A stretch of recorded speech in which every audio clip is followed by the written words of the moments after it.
All right, welcome back to the podcast. As always, my name is Thomas. My name is Ellington. And what are we doing? There's got to be a button to that. There's a button to like... No, like a button to like the end of that sentence. Because like used to be... Oh. This is life through the lens of a believer. I mean, we could talk about... Okay, we're going to keep this in here just so y'all understand our journey. But that last little section that we normally say, this is life through the lens of a believer, we are currently trying to figure out about the rebrand of it, just to kind of shorten the name, condense it. Right. Because life through the lens of a believer, it's a cool name. Thank you for those who helped name this, but it's also long. It's hard to type into an email. It's hard to search for on Instagram. Just all of the things, and branding wise, it's just difficult to work with. So condensing that to something, not sure exactly what we want to condense it to. So if you guys have any suggestions, let us know here. DM somewhere. us or something. Hit us up. Yeah, the content's not going to change though. As you guys listen to the last podcast, like we are in season 2 of this podcast with Ellington and myself, kind of just walking through life and walking through what we go to on a day-to-day, what we kind of experience in the world,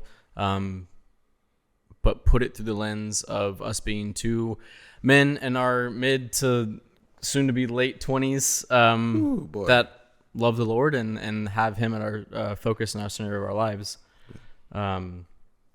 So that's what this podcast is. If you guys are new, welcome back if you're not new. But today we're going to talk about one thing that was mentioned to us kind of almost 2 years ago now when we were throwing out suggestions for the podcast.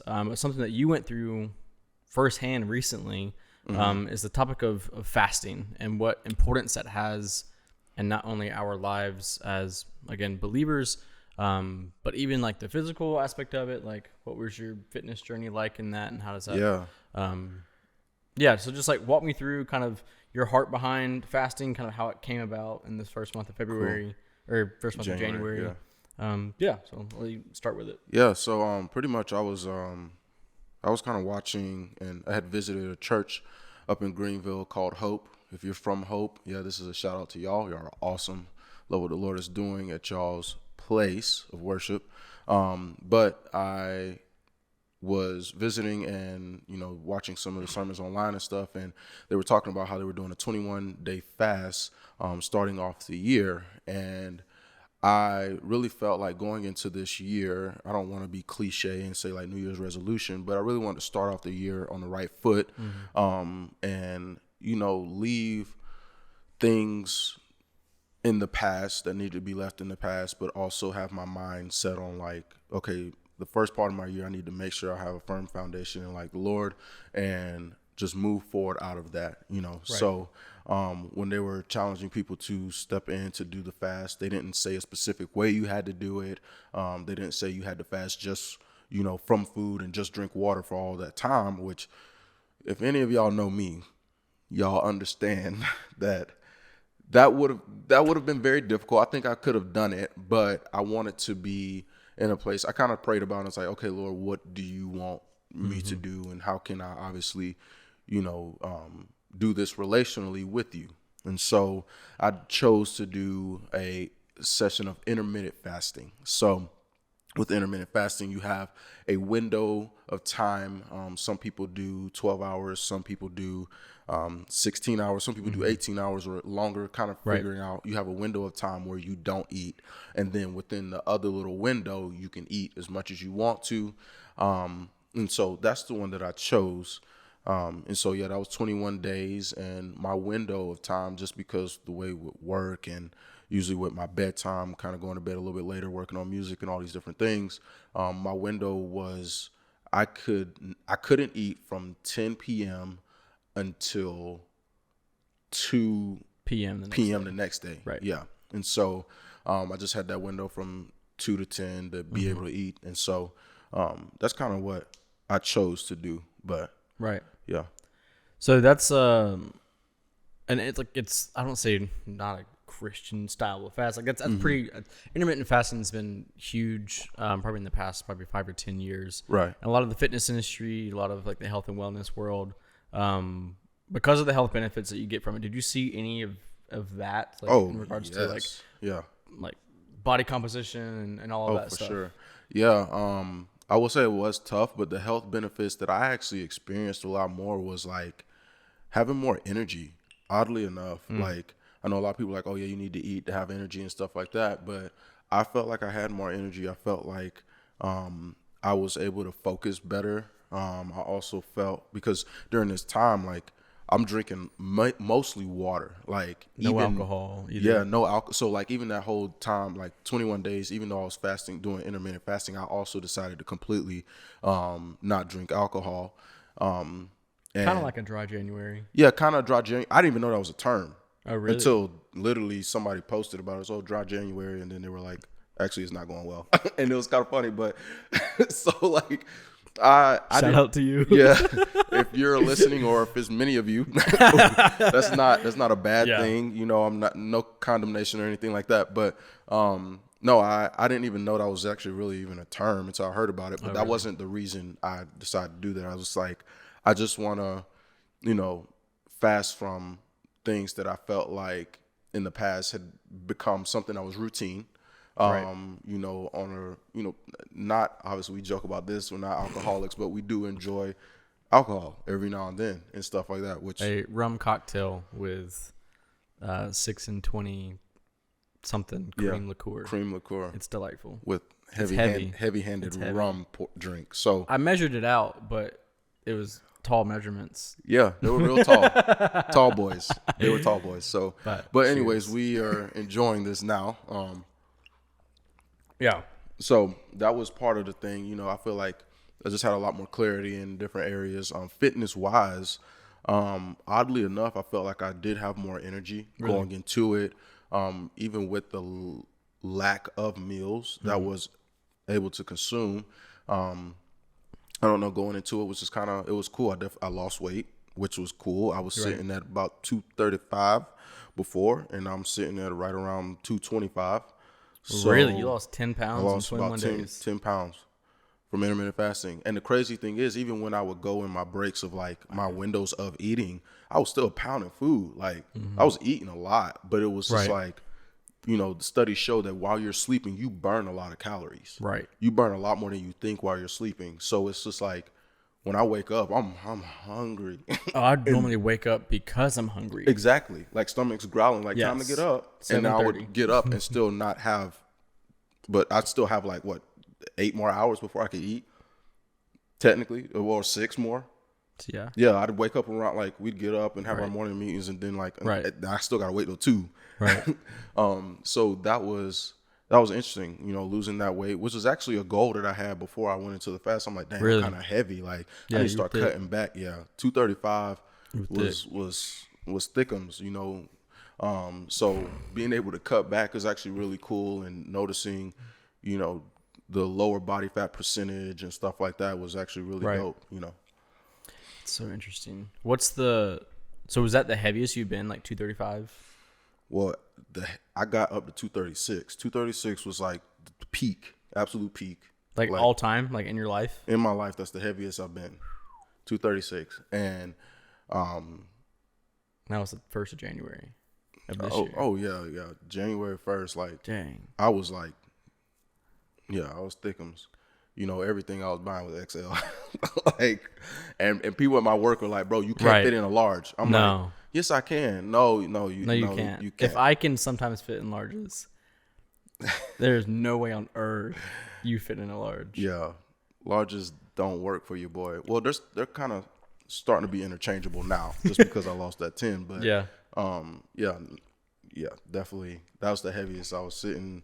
Felt like that was definitely the strongest I've been too. Sure, mass moves mass, yeah. Right. Get it. But, I mean, to be honest, being super, super strong, for me, not to hit on anybody out there that's doing strength training, but for me personally, being super, super strong is like, I'd rather be just healthy, you know, overall functionality. Right. Overall, just like be able to be more flexible, not be tired when I walk up a flight of stairs. Well, we were tired today, though. I tell you what, yo, that's the thing. Like, we're relatively fit individuals. I've worked out since I was 9 years old. Like, I'm not new to this. Yeah. But walking up stairs when you're outside, we were out at Falls Park doing some video work, and there's this climb to get to the top of Falls Park where like Spill the Beans is, and I don't know why we were just so tired, just winded. Yeah. Well, the steps too were not just your normal steps. Like these steps are like you got to pick up your leg. Like you can't just like. It's like it's like the steps that you have like at the courthourhouse. Yeah. Like, yeah. Exactly. Yeah. It's like the short each ones. Step is like they're tall. Boom. Yeah. Kind of tall steps and long. Yeah. They're long too. So it's like. Anyways, that's funny. We were like in the valley and climbing out, like for real, trying to get to the top again. And we just walked in a zigzag circle. Yeah. We want to walk up the stairs. Like, what's the hardest way to get from point A to point B? Right. We took the hardest, but also easiest because the ramp was. We got to a point easiest on like our legs and our back and cardio. That's so funny. Yeah. So going back to like this fasting stuff, I'm fascinated by it, not only from like the fitness perspective, but also like the spiritual side of it. What were like, I know the whole point of fasting is like to rid yourself of either things of this earth or like routine or things like that, to replace it with something, right? Like it's if you pour water out, like it has to be poured back in. Like, you know what I mean? Like it's got to be like your cup still has to stay full. So like, what is it full with? Yeah. So what was your, I guess replacement time from, say you wake up at 8 o'clock. So from 8 to 2, what were you replacing, like that food and that meal time? What were you replacing that with, and kind of what were you seeing in that 6-hour window? Yeah. So, really what's kind of crazy is right before I started the fast, I actually found this devotional book in Walmart. Like I was in Walmart shopping for groceries and I saw this book. I was like, dang, that book looks kind of cool. Like I just like the cover of it. The cover looks great. And I know most people, the saying, don't judge a book by its cover.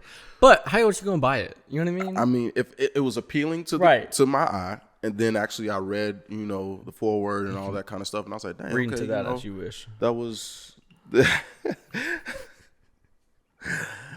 Yep, and it was appealing, and then I decided to open it up and explore its contents. And so, anyways, once I noticed, I was like, dang, let's see how this goes. And it's a devotional that is, every day for a whole year.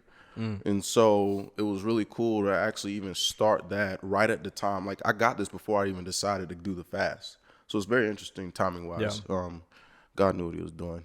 But I got that book and I started reading and just kind of felt like it wasn't a legalistic thing. It was more of like, no, I want to know more. I want something that can feed my spirit while I'm starving my flesh. And that was something to get my day started off. I would go to sleep listening to worship instrumentals. I would, something cool coming. Anyways, I would go to sleep listening to worship instrumentals, and I would wake up and it would still be playing because I would choose the ones that's like 12 hours long. So automatically when I'm waking up, the first thing I'm hearing is that. And then I would start my devotional and just kind of take some time to just like wake up and acknowledge like the Lord, acknowledge like it's a new day, his mercies are new, and kind of go from there. Leading up until the time where I was able to eat, I would just be so aware. I would constantly fuel my time with worship music. That was another thing I fasted from as well, was secular music through the entire time. That's so big. So, which was kind of tough, but what's wild is this time it wasn't as hard as last time. Really? It wasn't as hard. And I remember one of the last times I did a long fast like this, it was, dang, it's going to sound bad. I promise I'm a Christian. But one of the times that I remember the most, let's put it that way, that I remember the most of struggling with fasting from sexual music, not sexual, what's it called? Secular. Sorry. anyways, some of that stuff is sexual too. But from secular music we're going to leave that in there, by the way, because y'all know what I'm talking about. Secular music was, I remember, I want to say Kendrick Lamar dropped Damn, that album. Oh, wow. And I remember struggling so hard because I knew, I'm a huge Kendrick Lamar fan. I want to say J. Cole dropped something around the same time. And I was like, yo, I can't listen to this until the end of my fast. Like, I was tweaking. Like, I was like, oh my gosh, like, this is such a struggle. Like, why? Like, dang. Like, I really want to hear this so bad. And I just remember being convicted in that moment. I'm like, wow, like, if I can't even, like, take that time to acknowledge, okay, like, it will be there. It's not going anywhere. Right. It will be there when I come out of this fast. But right now, like, what am I fueling my mind and what am I, what I'm saying, my spirit with? And so this time was actually a lot easier because I felt like during that journey, God was like reawakening, I guess, if that's the right way to say that. Like bringing back alive my heart and my desire for worship music. Like I went back and listened to a whole bunch of stuff and I was like, dang, like I missed this song, like this song. Wow. And I found myself just like being like around the house or like if I'm out and about, I'm like humming all these old like Christian songs and stuff like that. And it was just a sweet time. So I felt like that's what a lot of my time was during like the time it's like you're saying like give that time to the Lord or whatever. Like it was just constantly a thing. Like go to the gym, listen to worship music while I'm working out. Like sometimes it's KB, sometimes it's Travis Green. Like but like something that I'm like, okay, I'm not just working out, but I'm dedicating this workout to the Lord as well. So wow, that's huge. Yeah, that's very big too. Is like not just your mentality of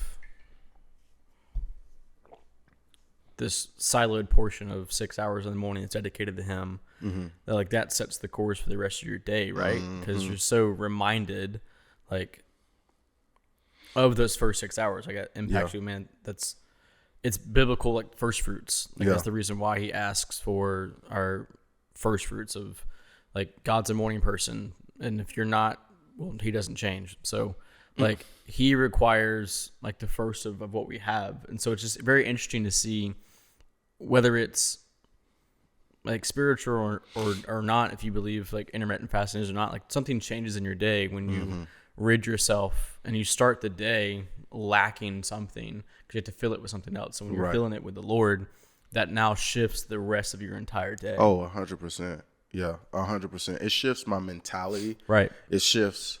I mean, and I'm not going to sit here and say like during my 21 days, I was just like, like there were still challenges and things that I was being rid of. Right. Like whether it's like, I mean, we talk about this. It's not what I say, but how I say it. Like for sure, certain things that I could be saying something right, but podcast. That is a whole nother podcast. That might be a different segment we do later. Right. But even in just like having conversations with friends and with family and different things like that, I'm like, dang, I didn't really say that the most loving way, and having that conviction, which like maybe this is a whole nother podcast. There is a difference in conviction and condemnation. Oh, for sure. Let's just, even if you're new to this, there's a huge difference. Right. We can talk about that later. If you have any questions, definitely hit us up.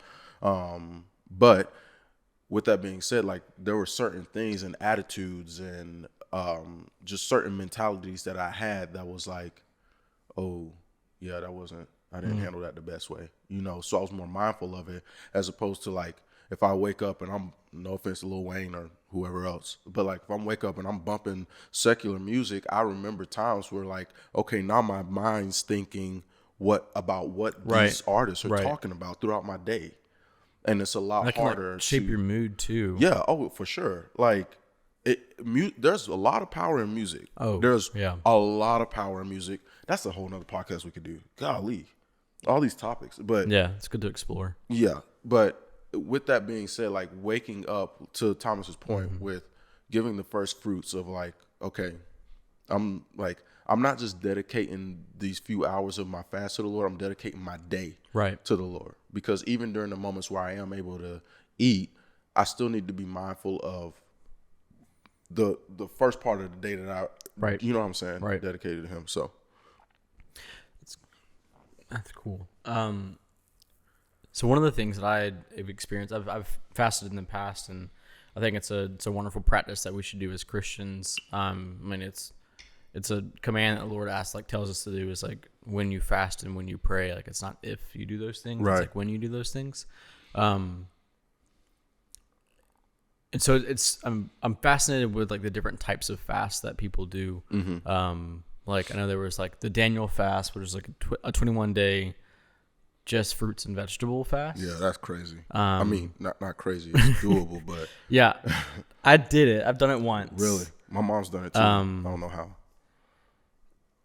Smoothies become your best friend. Okay, I like smoothies. Yeah, but it's no sugar though. Literally, it's just fruits and vegetables. So you're doing the smoothie just straight up, just raw fruits and spinach and carrots with some water. Wow. Wow. Yeah. It's 21 days as well? 21 days as well, yeah. Okay. And that one, I did that in high school because I didn't know a lot about fasting. I wanted to do it because I was just like curious about all of that. Like, it wasn't taught to me or even told to me the importance of fasting and like how impactful it can be. And the practice of it, of like, it should be a regular occurrence kind of a thing. Like, it was more of fast when you're praying for this one big particular kind of thing and you're going after it, which, yes, encourage everybody to do that. That's great. But growing up in a Southern Baptist home like that, we hardly ever did that to begin with. So like, it's just, it was my mindset around fasting, which is very interesting because then the other thing I only knew was when Jesus went to the desert and fasted for 40 days. Right. And that was nothing. 40 days is that's a long time. Like, yeah. Well, and then there's like the scientific data that says, I think it's like 39 or 40 days, like the max you can have without water, without dying. Yeah. And if it's 39 days, that just proves again that like Jesus is better than every human. But he was fully human. Exactly. Which is so cool. Though, right. Like, to think about that. But yeah, those were like, that was my knowledge base of what fasting was. Like, don't eat anything. Yeah. At all. Like, I never was taught, like, also when I was growing up in the church, like, we didn't have social media. Like, I didn't get social media until, I didn't have social media until I was not following the Lord at the time. And then that kind of life. So like, we weren't doing social media fast. We weren't doing like, I don't know. It was just a different time in our lives. It was just food. Right. It was literally just food. Yeah. And if you were old enough, like drinks or maybe like TV or games, TV, that kind of stuff. Yeah. Like media in general. Right. Yeah, for sure. But like, we didn't have our PlayStation with us at all times. Like, it was, dang, that's true. Just that hour time or 2 hours when your parents let you play PlayStation. The hour or two, dang, that just brought back memories. Right. Your parents giving you an allotted time to like, oh, you could play for this amount of time, but like, and we'll that's shut it off. Yeah. Yeah. And then you want like just one more game, just one more. Right. Like, dang, that brings back some crazy. That is nostalgic as all get out. Well, we used to have a we called it a den, I guess. But we had it. Yeah. Yeah, we called it the computer room because again, back in the day, like the computer had its own room. Like, it had its desk with the family computer. And then on the opposite side was like this big TV, and there was like a little couch in there. We are really showing our age. I mean, we're not even that old either. I know, which is hilarious. Just the fact that was like a thing, yeah. Yeah, the computer room. Yeah, so I remember that's going in there and like having to again shut it off like at the certain time. But that was the thing that we could have fasted from if that was like one of the things we were doing. So when I started following the Lord again, like really rededicated my life, so much was going on in life now. Like, there were so many different things that were vying for our attention. So it was Instagram, Facebook was big at the time. I think YouTube was like just really like hitting its first stride. So like 2011 or so, 2010. Is that really when YouTube was like starting to blow up? Yeah, YouTube first started in 2005. Wow, and I didn't know that. You get into high school and like 2005, 2006, 2007. I would probably even say 2008. You see like the Charlie Bit My Finger and the the old school like viral videos. Yeah, and but Vines would be on YouTube a lot. Was Vine? Well, Vine came out around 2012. Right. So that's when I feel like YouTube really... Exactly. Right. Because like Vine was like 2012 or maybe 2011, around 2011, 2012. And then people would rewatch the Vines and stuff. The compilations on YouTube. Yeah. So that was really big platforms. So you had like Instagram, Facebook still a little bit, YouTube, Snapchat was just really starting off. Oh, yeah. So we had like... Dang, I forgot about that too. Just this mass amount of readily available media in our hands. And that was at the time where I had an Android, the Droid Razor, I think. And then the I also Razor had... that was what, Motorola? Right, the Motorola Droid Razor. And then I also had an iPod Touch. So I would carry around these two devices at all times.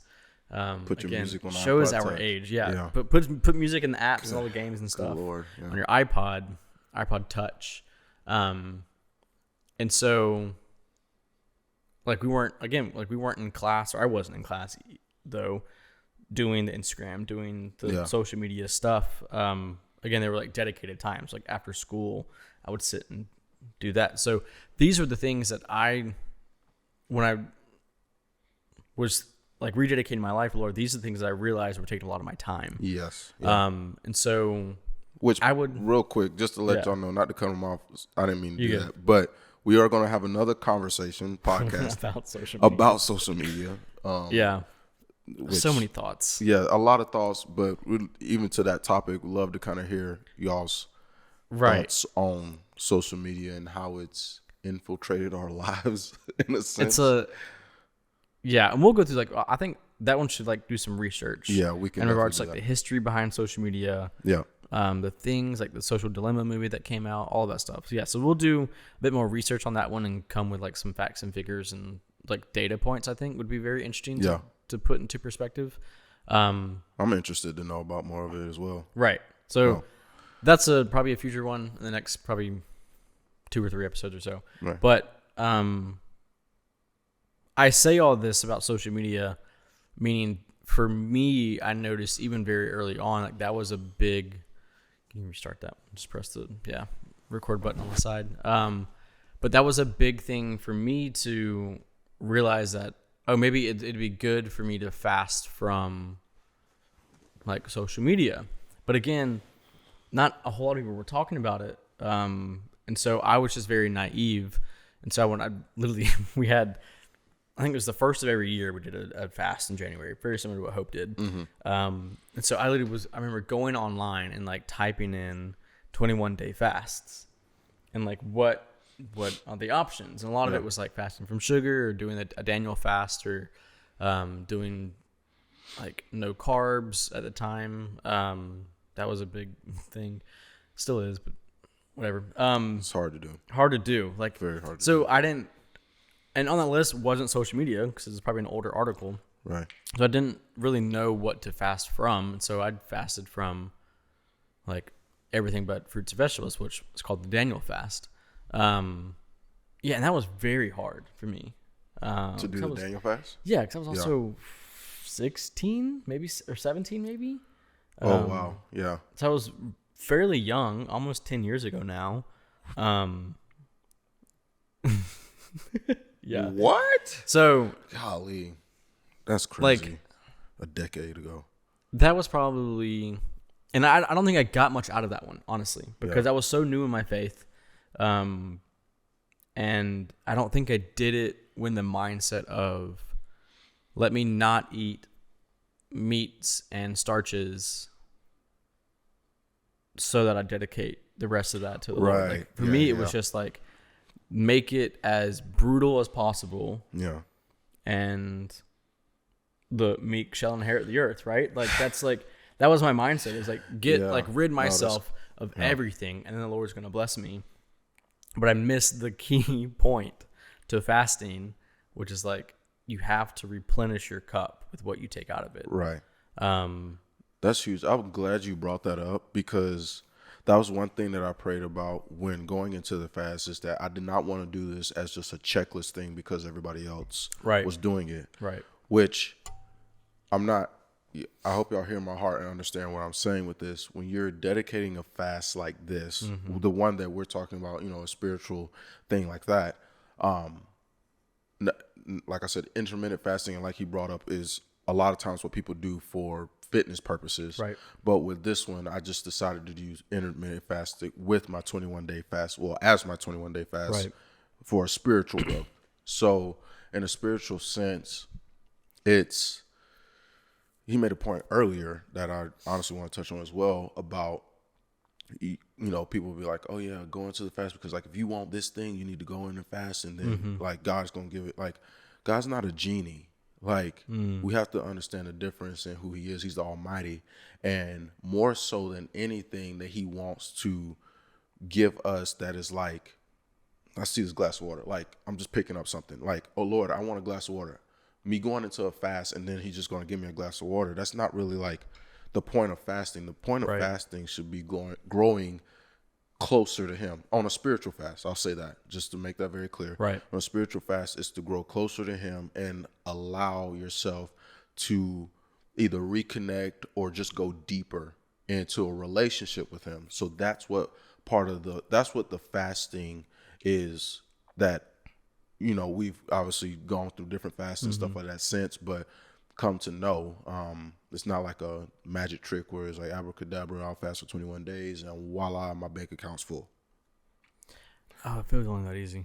If it was, that'd be great. That easy. Yeah. But what's crazy is during your fast, while you're being in a place of relationship with the Lord, what he'll do a lot of times is give you knowledge during that time of fasting, during that time of you separating and quieting yourself from the world, being in tune with him. A lot of times what he'll do is maybe give you ideas to be able to grow your finances.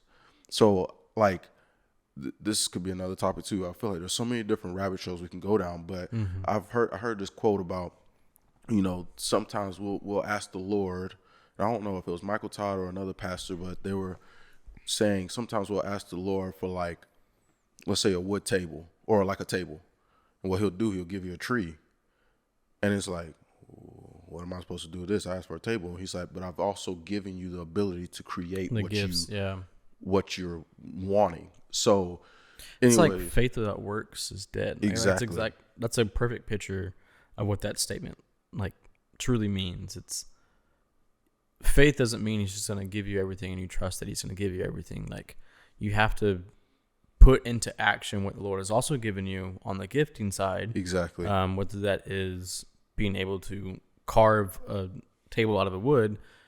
Same thing with music though. Like, yes, you can't ask to be a touring musician or a Spotify artist and then just believe it's going to happen and it's just going to give it to you. No, like you have to, sometimes you have to buy the guitar or buy the equipment or like spend time dedicating yourself to that craft and learning and growing in X, Y, and Z of what it takes to be a musician. Right. And the Lord's hand is in it the entire time. But he's like, I'm giving you these things to grow in, because it's also not just for you. Like, maybe you can teach somebody else in this. Yeah, I love that. That's so cool. So yeah, tell me, you mentioned kind of what the purpose of the fast is and what it does spiritually. What were some things you got out of it, if you don't mind sharing? What were some like key points that either you had questions about before the fast or were struggling with, like just like thought process wise, or what were some things you grew and you think that like really benefited from this fast? Yeah, man. Boy. There's a lot of stuff that I could say. But I'll say one of the most important things that I grew out of is just devotion. Just devotion to him and not just waking up and going about my day. It's the acknowledgement. It's literally like you said, the first fruits. It's like waking up and not even that I have to invite him, but just that posture to invite him to be a part of my day has grown so much more, to be a part of my conversations, to be a part of my relationships even more, that devotion to him, that like that hunger to have a relationship with him has grown so much more.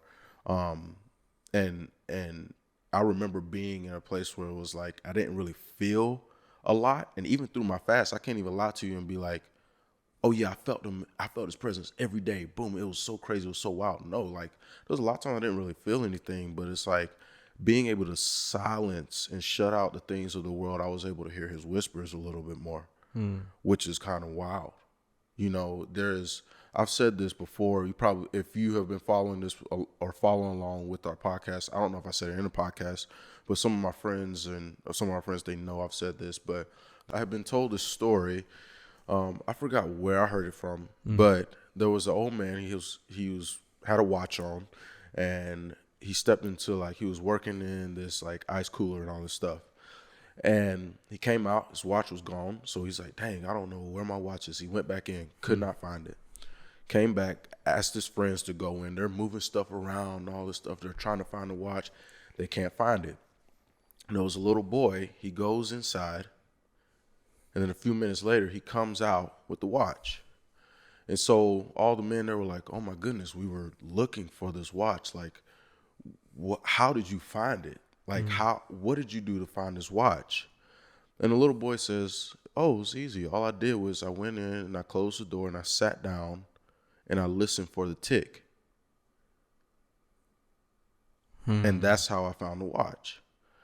And so to the point of fasting, I feel like a lot of times when the world is so busy and there's so much noise and there's so many different voices and all these different things going on that take our attention away from what's really important, a fast is very helpful to be able to silence that noise and to focus and just have tunnel vision into what the Lord is trying to speak to us, what he's trying to show us, and what he's trying to, rid us from that is not of him. So those are some of the things that I really got out of the fast, and just like honestly creating that habit to live in that mentality and in that posture where I'm like, even if I'm not on my fast, I want to be very aware more of the Lord than I am of the world. And then now I'm able to live my life through what the Lord is saying while I'm still in the world. So, and it goes back to scripture. It's like live in the world, but not be of it. So it's like, what does that mean? If I'm filling myself with what he has for me, then I'm actually able to live out those things in the world and be a light and be different. Not be different in the sense like, oh, I'm so righteous and all that. That's not what I mean. I mean different in a place where it's inviting people to experience more of a relationship with who God is. If that makes sense. Yeah. So yeah, that's kind of heavy, but I'm not trying to preach. I'm just letting y'all know what things. I mean, it is what it is. Like this is the life that we walk with and we carry. These are the experiences that we're going through as men, as believers. I think it's very poignant to do a 21-day fast at the first of the year, to especially from like the intermittent fasting, like it kind of coincides with you're taking that first part of the year to rid yourself of things, so it sets yourself up for the rest of the year. I think it's very cool. I know a lot of churches do that to kind of center themselves corporately as a church to prepare for the year to come and for the whole church to be kind of on the same wavelength. So I think that's really cool. I didn't do one this year, or I didn't do one in January this year. I may do one the next couple of months. But one of the things that my church does, they'll do like kind of quarterly or monthly like worship nights. Yeah. And so on those, like they ask that if you're going to join us for worship nights on that evening, like we ask that you would spend the day in prayer and in fasting that day. That's huge. To again prepare ourselves for that worship at the evening. Would love to hear like what are your other like types of fasting that you have done? Like I spoke about the Daniel fast that I did and how that really wasn't like again, the right heart posture behind that. What are some of the experiences you've had in fasting, and some takeaways that you see, I guess, compounds as we get older and we're experiencing like these new and different things? Like, I'll say, for instance, like when I was in high school, maybe even into college too, I remember doing some fasts, and that was really centered behind like, oh, I'm not struggling in school, but like this is giving me anxiety, and so I'm gonna fast and center myself and really dive into the schoolwork and trying to get good grades, or trying to make sure I get into, even high school, get into the right college, and college, get into the right job, and fasting for those things. And now as I'm an adult, like to your point about God not being a genie, I was kind of viewing it as that aspect of like, oh, I want this, and so I'm going to fast for this. Right. I don't think that's unbiblical. I don't believe, but I also don't think that's like fully what the Lord, like that's like the tip of the iceberg that the Lord wants when it comes to fasting. Like he does say like bring a request to him and like make your request known. And so I firmly believe that things that we do ask, and also says like he will give you like your heart's desire. So when you seek first the kingdom. Exactly. So it's there's this not tug of war, but this back and forth that we play with, not using God as a genie in a bottle, but also like trusting that he's a father that wants to give us good gifts. And so what does that look like? As I get older, my kind of wants and needs that my requests that I'm making toward the Lord have shifted, and what I'm wanting out of life have shifted. And now, like with starting this business, like I can definitely see, and maybe this is something that we like could probably do like ourselves, is like what can we either fast from, or what can we dedicate ourselves to? Like I think one of the things too, I'm spaghetti brain right now, kind of all over the place, rabbit trails, but it happens. I don't know if by definition does fasting mean ridding yourself of one thing, like taking things away. I don't know. It very well could be, and if so, the rest of my sentence may not make sense. But like, could fasting be like dedication to something, like spending 21 days to be like, no, what, I'm gonna do 21 days of trying to set a habit, or set a routine of like I'm going to write in cursive for 21 days to see and practice my cursive to see if it gets better, or I'm going to like, and again, that may not be a fast. So if my language is off, sorry. But I think it translates kind of well of like, what can you do? Like what routine could you either break or set into place? That's huge. That's really huge. Actually, a special person in my life said that, she literally told me this the other day, but she said that it takes 21 days to create a habit. Correct. So, and there's something I've heard before, but it was kind of interesting that, to your point, let's say you're going to wake up in the morning and you're going to run around the block for 21 days. This is kind of funny because I said I was going to do this and I haven't done it yet. This was his New Year's resolution. His New Year goal. He told me he was going to run every single morning. I didn't say every morning. I said at you least, said every morning. I should have. You should have known that was cap. He hasn't run once. It's February 1st tomorrow. But this is coming out on February 2nd. Listen, he hasn't run once. I'm going to get up in the morning. You want to start tomorrow? I'm February going 1st? to run one lap around this neighborhood. All right. Tomorrow. I'm going. It's set in stone. It's set in stone. I'm going to wake up. What time I'm meeting? No, I'll wake up before then and run, and then come back in. I'll run with you. For real? Yeah, knock on my door. I may be up before you, anyways. You probably will. Yeah. Anyway, I'm not gonna knock on your door though. I know that. Okay. Because if you knock, you gonna keep knocking. I sleep hard.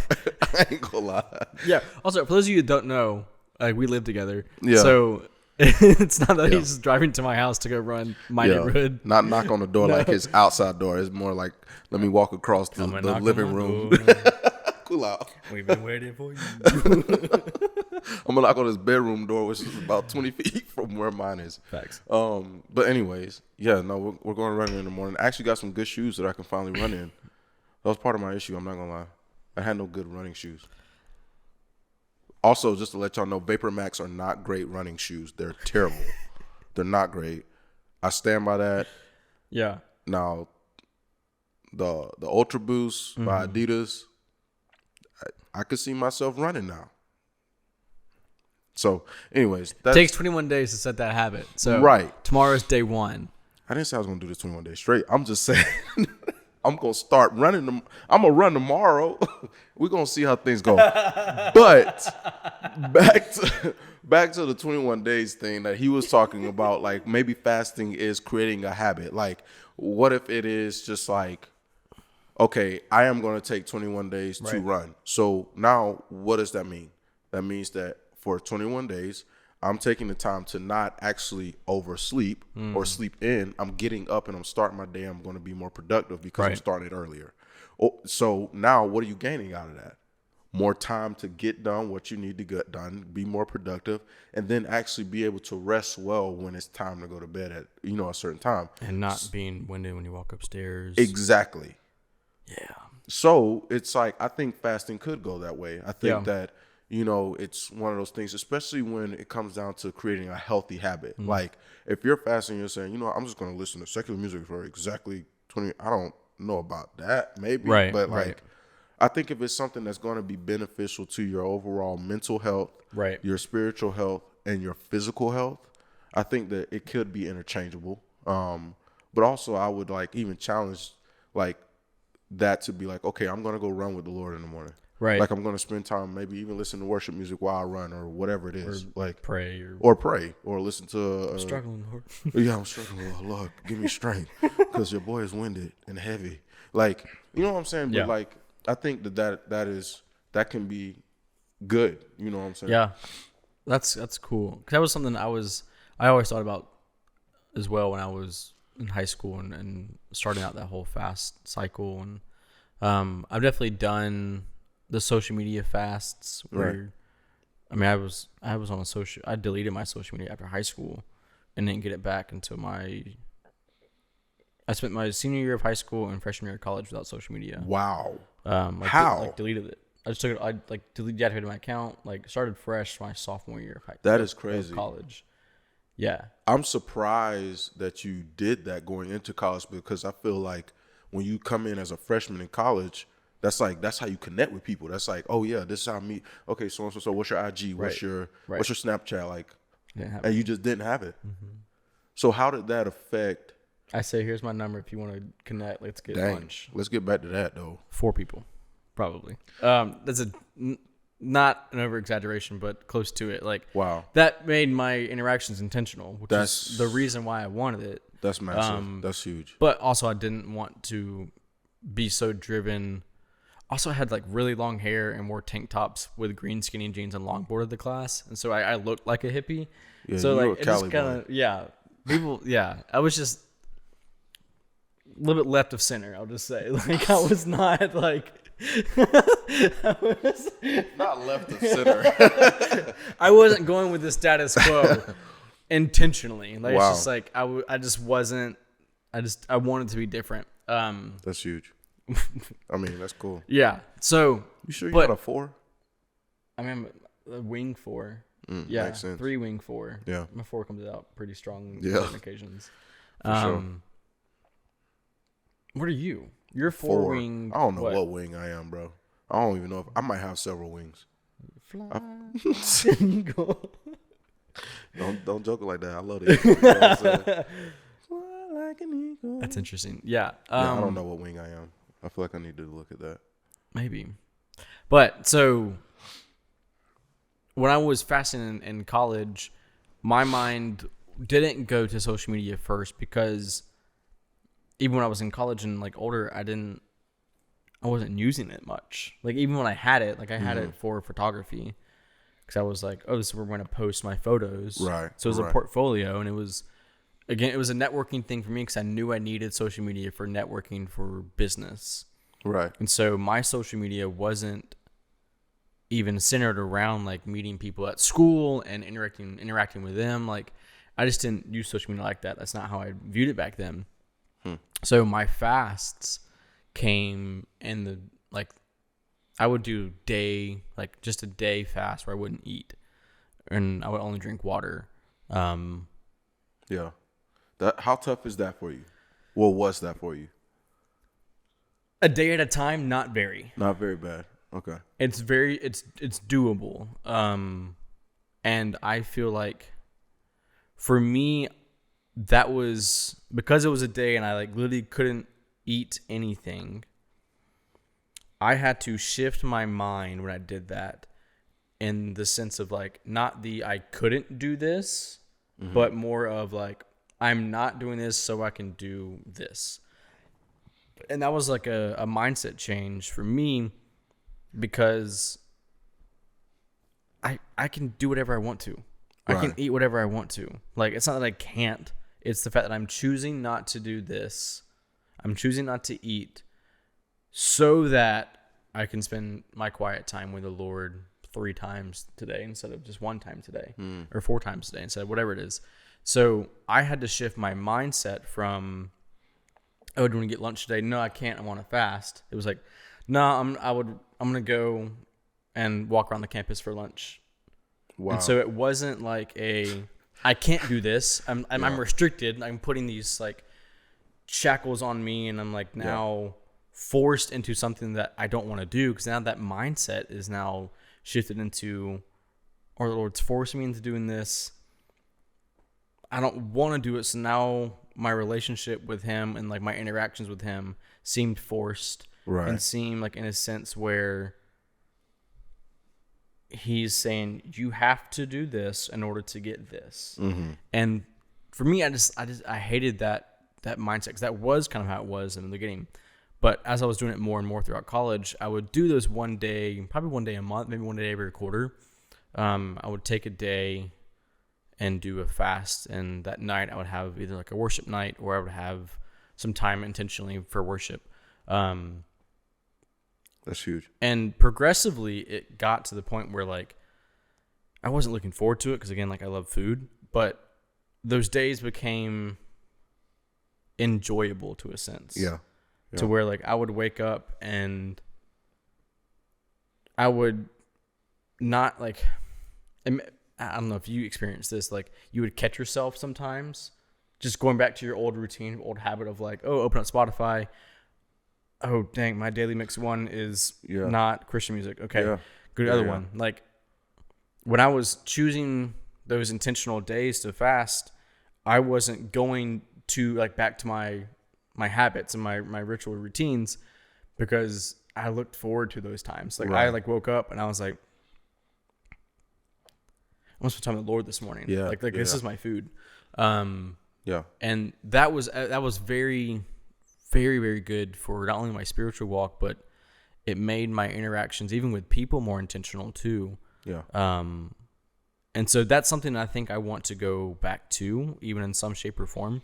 I don't know how often I'm going to do that. For sure. Especially now with like, I mean, I eat twice a day only now, so I don't think it's going to be a massive change if I don't eat at all.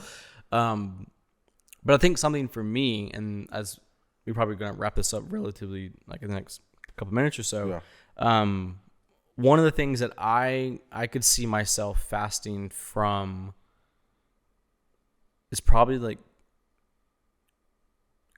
coffee and cocktails. Coffee. Why did I know you were going to say coffee? I was like, because like a bunch of my friends. That's so funny. Did dry January, and I was like, I don't know if I could do that. Because I just like to your point at the top of this episode, we're not alcoholics. We just love alcohol. So, and for me, like I just really like alcohol. I like the taste of it. I have a cocktail show and do like fun the creative things. Aspect of making it's not like you down in a bottle, seeing the bottle. It's more like the creative aspect and what you do. Right. Yeah. But it would still be difficult for me to give that up for a certain period of time. because it is something I enjoy doing. Right. Same thing with coffee. Coffee is a routine in my life. Every single morning, make either an espresso or a pour over. It's amazing. It makes my day start off so happy. Love it so much. It's the best. That's funny. Knowing that, though, that definitely is like the highlight of like, I could see the Lord being like, are you going to coffee instead of me? Yeah, probably. Yeah, I am. Yeah. God, that's a good point. Yeah. Probably should take some time and see what that looks like. Maybe if it is just like a 5-day fast of maybe this week, not drinking coffee and spending that morning time where like I wake up and make an espresso as I cook breakfast. Like maybe instead of doing that and smelling the fresh aromas of coffee and drinking it with the silky milk and having all the delightfulness of coffee. Y'all can tell by that description that he so loves good, man. coffee. Like a good latte is so good. His like taste palette is so aware of the different flavors in all kinds of bags of coffee. Like it's so good. He schooled me on coffee one morning recently, and I was like, "This is wild." I did not understand how much went into making an espresso. I didn't understand what went into making drip, what French press. Like he's just like this, like, and it's so cool to hear him talk about it because that's a world that I'm not familiar with. Right. I get so excited. Too. Yeah, that's I'm awesome. Smiling ear to ear right now, like it's great. Yeah. But I'd be curious to see what a fasting from coffee would look like, and intentionally putting that time to praying or talking with the Lord, or like using that run to wake you up, or using my run to wake me up, and having prayer time throughout that, or having like intentional accountability time with you and like talking through a run if we can talk through a run. I ain't gonna lie to you. If I'm running, I'm focused on not dying. That's fair. So I don't know how many of y'all can relate to that, but like for me, if I go on a run with somebody, my headphones are in, and I'm just like, don't talk to me because I'm trying to breathe. But like, I want to get to the place where I can have a conversation and run. Right. So I would say, not tomorrow. I would say, don't run faster than a conversational pace. What's that mean though? Meaning you can hold a conversation while you run. Well, we walking. What you mean, my boy? We gonna? Are you for real, bro? I don't run. I do not run. First of all, just for the viewers and the listeners out there, that's hilarious. If I'm doing cardio, if I'm making up my mind to do like a 2-a-day type of thing where I'm doing cardio, 9 times out of 10, I'm not doing long distance. 9 times out of 10, what I'm gonna probably do. That's 12 to 15 reps on back squat. That's cardio for him. Oh, what? Yes. Like that. Yes, that's a whole nother conversation. But leg day feels more like cardio than anything else. Just putting that out there. But if I'm running and I'm deciding like, hey, I'm going to go run, I'm not the long distance runner. I'm not built like that.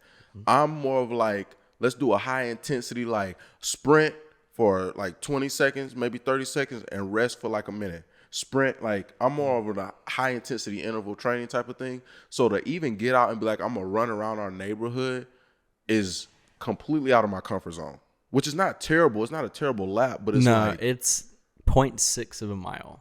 Why you had to tell everybody? They're going to be like, dang, the boy can't even run half a mile. Like, it's more than half a mile. Barely, but I can run half a mile. What I'm saying is my preferable choice of cardio is not just a solid pace, go. I'm like, no, let's maybe run up some stairs and come back down, lower the heart rate, do some push-ups, do some crunches, and then go back up and do that kind of thing. That's normally my style of cardio. We could go back to Falls Park sometimes and do that whole little. We can do. We got stairs around here? No, we can do like sprints up the hill. What hill? Starting down there, sprinting up that big hill. Oh, that's a long not sprint. Not the whole. I'm about to say. See, now he talk about distance again. Distance. That's like a 100-meter sprint up the hill. I'm talking more like a, walk that down. We'll see. Yeah, we'll see what tomorrow looks like. Yeah. I'm down to do a lap, bro. But I will say, don't expect a lot out of me conversation-wise, especially that early in the morning. I'm also not a huge morning person. Right. I'm more like I wake up, give you a head nod, acknowledge you there, and then then kind of start to talk. So like when we we're doing headphones tomorrow morning. Yes, and then 8:00. I say we go at 7:30. 7:30. Because I want to be able to get back and then still have our obviously like quiet time, and then kind of if I need to shower, clean up or whatever before we do our morning meetings and all that stuff. But like tomorrow headphones, like no conversation. Let me just get going. Maybe next week we'll start where I'll do one headphone in so I can still hear my music, but then it's like, I feel you. You know what I'm saying? So we gotta, it's levels to this stuff. You know what I'm saying? So, but setting routines, we'll see where it goes. Setting routines, let's do it. So wrapping this up, were there any more things you would want to say in regards to your fast that you just did? Yeah. Maybe an encouragement or like maybe this could be the recommendation for people. I definitely can feel a little bit of, I don't know if conviction is the right word, but maybe just like an eagerness to try not doing coffee for a little while. You can do it. I think it's good to have an accountability partner while you're doing it. When you're cutting something out that's been so routine. Like, because I'm going to wake up and be like, if I smell that, if I hear that thing grinding that coffee, I'm going to be like, shut it off. Like, stop. Yeah. And it's a challenge, but it's also a sacrifice. Exactly. That's very true. That's a good way to put that. All right. I'm going to do 5 days. Yeah, let's just start 5 days. Just start small and just kind of figure out how your body adjusts. Because like, this isn't me giving up coffee. Completely. No, I'm gonna do 5 days. So this comes out on Wednesday, the 2nd. Yeah. So starting on the 1st, so the first 5 days of February, I'm gonna do no coffee, and supplement that with prayer and worship. Yeah. As my caffeine and sustenance. I would say even this: wake up, do the run, cold shower. We were just talking about the benefits of a cold shower. I don't love them. But like it really wakes you up. Like, oh shoot, it's cold. Right, and that gives a dopamine. Like your brain craves a dopamine. That's kind of what coffee gives, and it's that caffeine high and the hits of dopamine that you get from social media likes and things like that. Cold showers do the same thing. High protein diets do the same thing. That's a good point. Yeah. So running, which also increases your serotonin and your dopamine, exercise does, and then immediately cold shower when you get back. I like that. Yeah, cold shower. Because the bad part is we're gonna be out there running in the cold. It's cold here, y'all. Yeah, it's cold. That sounded real southern when I said that. I did too. I said it's cold here. It's cold here, y'all. That's so funny. But honestly, to your point, I think I'll just say this about fasting. I think it's very funny how fasting works, because the thing that you let go of, especially in the early stages of it, you are going to crave so much. Like, and you'll be even hypersensitive to it. Like, for instance, I'll just give this short little story and then we'll wrap this up. But within the first couple of days of me fasting, I get to work. One of my coworkers is like, "Hey, bro, I just bought this stuff. I went to this bakery and I went to, and it's just like, I'm hungry." Yeah, and you don't want to like tell people like I'm on a fast, right? Because it's like I don't want them to be like, right. I don't want it to come off as like, "Oh, I'm on a fast, so I'm not going to eat what you have for me." Like, no, it's not like I'm not going to do that, but it's more like, dang, like how do I tell them they're like, "No, I'm good." So it's just like, and it's free. I can't tell you how many times I've done fast before, and then somebody offers me free food. I'm like, "Oh, so you can't offer me free food?" That's kind of biblical too, though. It's like fast? the Lord will return that. You know what I mean? Like He is gonna give you something. Well, twofold. Pause. Twofold. The Lord will tempt you with the things that you desire the most at the start of a fast, I think. I don't even believe it's the Lord tempting you. Because but like the allowance of it. So like when Jesus went into the desert, at the end, I mean, He was tempted throughout the entire time, and then the enemy tempted Him with His identity. That's very true. and the things that he does, like man would desire, which is like power and all of that stuff. So I definitely believe that like I think the Lord will allow that to kind of maybe into your life a little bit more, just like, all right, almost like a testing. It's perseverance. Right. It creates perseverance, and it creates more of like, I don't believe the Lord's like, oh, let me go ahead and give him For sure food. not. Yeah. But I think that there's a certain allowance of like, I hate to say like Job, but I mean, on a micro level. On a micro level. I don't know if a cookie or a brownie from somebody's bakery compares to Job's life. I ain't gonna lie to you. I felt like it. In some moments, like, I'll just be, like, my senses are heightened. I'm like, oh my goodness, that smells so good. Like, I'll be in here, and you'll be in here making breakfast, and that bacon just smell even better than it did before. I didn't help out at all there. But I would just put my pillow over my face and just be like, nope. Like, I'll just try to, like, do whatever I could. Eggs with cheese and bacon, sometimes a bagel. And you just waffles, smell it. The scent just go right up under my door, right in my room. It's like if you ever seen the cartoons where they have like the haze that's like, ooh, it's literally like that. And I'm like, wow. I was thinking Tom and Jerry. Like, golly. Like, yeah, Tom and Jerry would just like float into the smell of like the food. I'm like, oh. That's so funny. Like, those are things that like in your fast, the beginning stages of it, it's like, dang, that's tough.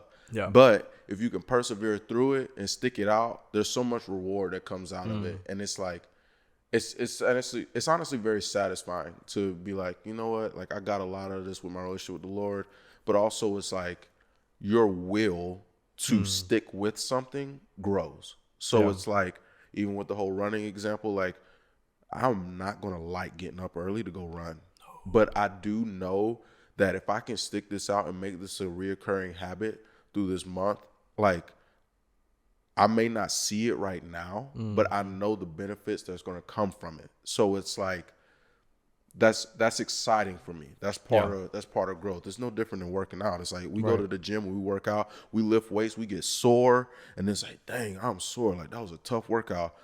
A couple months later, you're looking at yourself in the mirror. It's like, dang, okay, look at the little shoulder pop. Like, you know what I'm saying? Like, you know, you start to notice a change in either your strength or your physique or all these different things that you worked for. You put the work in for it consistently.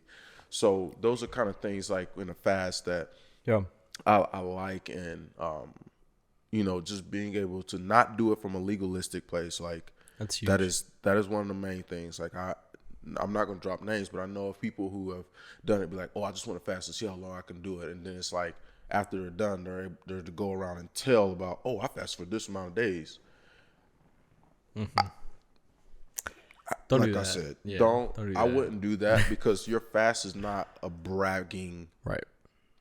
It's not to have bragging rights. Oh, well, I did it for 30 days and I just had water and bread. And it's like, okay, well, that's cool, but that's not the point of it. Right. The point is for a relational thing with the Lord, or if you're doing it for fitness purposes or whatever like that. So, but yeah, that's my kind of advice. And cool. What you got? That's dope. Not a lot. I just wanted to kind of hear your take coming off of this fast, and get your perspective on fresh take, your perspective on kind of what your process was like and kind of your heart behind it. Sure. Wrapping this up, what are some recommendations that you have this week that you wanted to share with the audience? Man, I feel like I have several recommendations, but I want to give one that's like, well, what the last one I feel like was just start with the idea, right? We talked about last one we talked about like journaling. We taled about picking up an old book and music recommendations. Yeah. Oh, that's another thing. I'm just gonna be honest with y'all. Gotta put this out there. That I had a music recommendation, and to one of my boys, I mentioned Alan Stone. This was prior to my fast. He responded. He was like, "Oh, what song from Alan Stone?" And out of habit, I just went real quick and looked. I was like, dang, I can't remember that song that I was listening to I really like. And I clicked on it. And I was like, oh, it's this one. I'm like bopping to it. I'm like, dang, that's a good song. And I was like, oh, stop. Yeah. I was like, go check out this one. And it's like, in that moment, I didn't feel like the Lord was like, how dare you? Like, you know, which was cool. But it was like, oh, okay, mindfulness. I got to remember, even though it's Alan Stone, it's not worship music, so I need to, But to this point, recommendations, I would say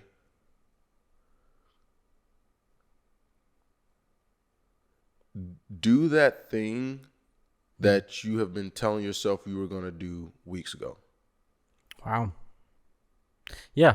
Just do it. Just start it. Just pick it up. That's cool. Recommendation, I would say,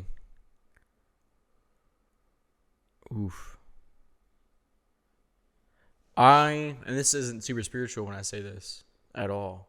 Try a new recipe.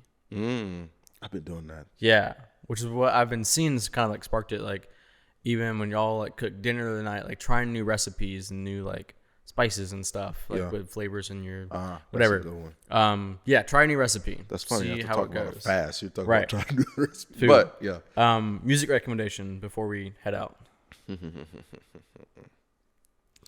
Shameless plug, but music recommendation. Set that up. Yeah, that's the dunk. That was good. I would say there's an album coming out called Gather. February 11th. Yes, that is music recommendation for you. You can check it out on all streaming platforms. And from yours truly, this is not a bragging moment, but shameless plug, like I said, check that out. I really hope that y'all are going to get a lot from it. This is something that's true and near and dear to my heart. And so I'm excited to put that out and drop that. We've been working on the campaign for it, I guess, and just the promotion of it, which we have things coming up soon, but February 11th, check that out. You can find it under Sir Ellington, which is my music name, if you did not know. Dope. That's my recommendation too. Check out Sir Ellington. Cool. All right, buddy. Love you. Love you too. Peace out.